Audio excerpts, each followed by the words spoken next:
Welcome back. We're joined now by Bloomberg View columnist Margaret Carlson and Ramesh Ponnuru. Margaret, Ramesh, I want to ask you first about Edward Snowden. Is he a traitor or a hero, Margaret? Oh, I'm so glad you asked in that bifurcated way. You know, I found out I'm something of an authoritarian because I would take the worst senator and prefer him to Edward Snowden deciding what our policy is going to be on the NSA, or no such agency, as we call it. You know, you can't know everything they're doing unless you want all our enemies to know everything they're doing. And much of what Snowden said about what could happen with this data, you know, you'd be scared because you have so much to hide. That's true. But you can't do it. It's the Costco of surveillance. It's bulk data. It's not individual data. So no big deal? In both programs.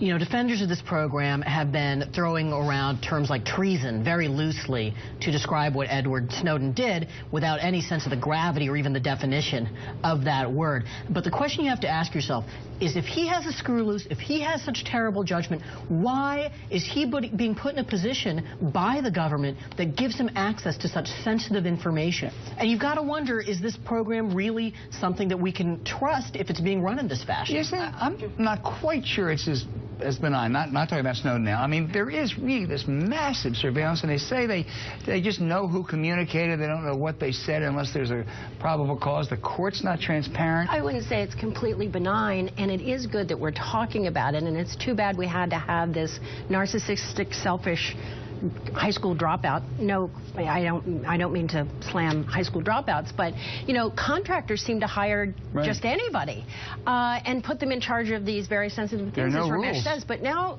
Senator Wyden is working on something where maybe we can get a little balance here. But we wouldn't be talking about it if it weren't for him. That's the right. argument. President Obama says he welcomes the debate, but he, of course, didn't want this debate. He kept this as secret as he could, like President Bush before him, and is probably going to prosecute the people who made the debate possible. Speaking of big figures, Hillary back. Full force this week, right, Ramesh? She's back on Twitter, and of course everybody is wondering what this means about her political ambitions for 2016, whether she's going to run for president. And I think there's two things that are significant there. One is that the entire shape of the Democratic field looks different whether she runs or doesn't run. If she doesn't run, I think there's a lot more room for the O'Malleys, the Cuomos, the Castros to jump in there and make their own runs. And the second thing is, people are going to be worried about the generational problem, about skipping back a generation if she does run. And one of the things she has to do is establish herself on social media as a way of pushing back against that idea. What do you think, Max? The first Mayor Castro shout out here on this show. Could be Congressman Castro, his twin brother. Oh, right. Mayor, Congressman. Either one. Either one. Here's what I found significant about this week. Okay, Hillary's out. Who steps on her?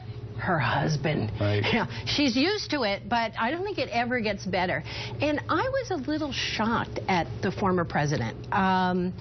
He loves the one he's with, so he's with a hawk, Senator John McCain, on stage, and suddenly he's the biggest hawk and puts out the wuss doctrine, which is that if Obama doesn't do what Clinton says, he's a wuss and he's lame.